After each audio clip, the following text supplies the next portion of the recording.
So I made a promise to myself. At the beginning of second semester, I will get serious. I said I would be dedicated to my studies. I told myself I wouldn't let the college lifestyle get the best of me. And for a while, I really tried. I was focused. I was doing my schoolwork, my assessments. I was making an effort. But the truth is, I was still young. I wasn't perfect. Even though I was doing my work somehow, I still found myself at college parties every week. And after school, when I should have been home studying, I was at the sports bar, drinking, laughing, playing pool, wasting time and slowly burning through money I didn't really have. I was boarding with someone who didn't care, didn't ask if I ate, didn't care if I came home or not. I had no structure, no guidance. I was floating. Then things got worse. The school board sent a warning. I had to pay off my first semester fees before I'd be allowed to continue the second semester. That pressure hit me like a wall. I had no backup, no savings, and nowhere to turn. The freedom that once felt exciting now felt dangerous, lonely, heavy. And for the first time, I started asking myself if I was going to make it through. I barely had money to go to classes, to buy food, and to take care of myself. Most days I'd eat once if I was lucky. Some days I went to class hungry. Other days I stayed home just to save the fare. And through it all, I still had to sit in class, smile, and pretend everything was okay. But it was. At that time, I was still using a BlackBerry Curve, the one with the little ball you had to roll to scroll. Nothing fancy, just enough to message and browse a little. I had this friend, someone I partially grew up with. We weren't close every day, but we had history. And lately, things seemed to be going real good for him. He always looked fresh, always had money, and he didn't seem stressed like the rest of us. So one day I decided to reach out. I hit him up and asked, "Yao Breda, wa really a guan with you?" We spoke for a while.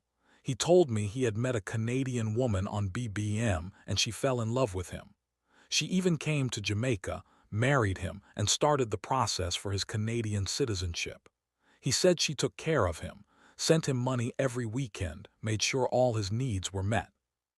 Then he said, "Mia go broadcast ya BBM pin in na one Canadian group.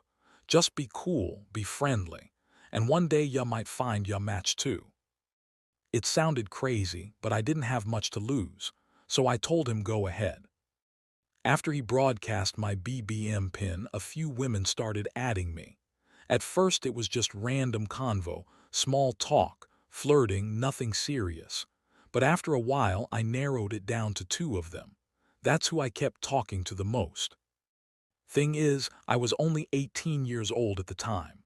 These women, they were in their late 30s and 40s, mature, grown. And for the first time in my life, I was in conversations with women who saw me as something valuable, not just some broke student trying to survive. When I finally revealed my real age, both women said I was too young. One cut me off completely, and the other said we could only be friends and nothing more. I agreed. We texted each other day and night, getting to know each other every chance we got. She suddenly fell ill and was admitted to the hospital for several days. I made sure that even though I had my studying to do, I was determined to be there for her until she got better. She was feeling some severe pain and discomfort, but I tried my best to comfort her with my words and make her laugh at times to take her mind off what she was going through. I made her feel like I was right there beside her all the way. After she did a surgery and woke up, she woke to my message, praying for her, telling her she would be okay and that I missed her a lot. At that point, I had never once asked her for anything but her attention. We just talked and got to know each other. I always made time for her. She was very helpful and motivating toward me and my studies, and I needed that. Anyway, it came up to the end of the second semester, and I was told by the school board that if payment wasn't made, I wouldn't be allowed to continue my studies, and I wouldn't be able to access my results. Mr. James from the agency really tried to secure a scholarship for me, but because I wasn't in the United States, It didn't work out in my favor. Mel was back home recovering from surgery, and during our conversations, she picked up that something was wrong. She said I sounded down, like my energy wasn't the same. I kept telling her I was okay, but she wouldn't let it go. She insisted that I tell her what was bothering me. Eventually, I did.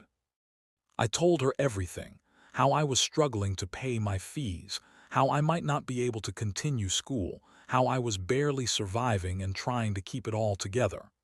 I expected her to be disappointed or maybe even drift away, but instead, she listened.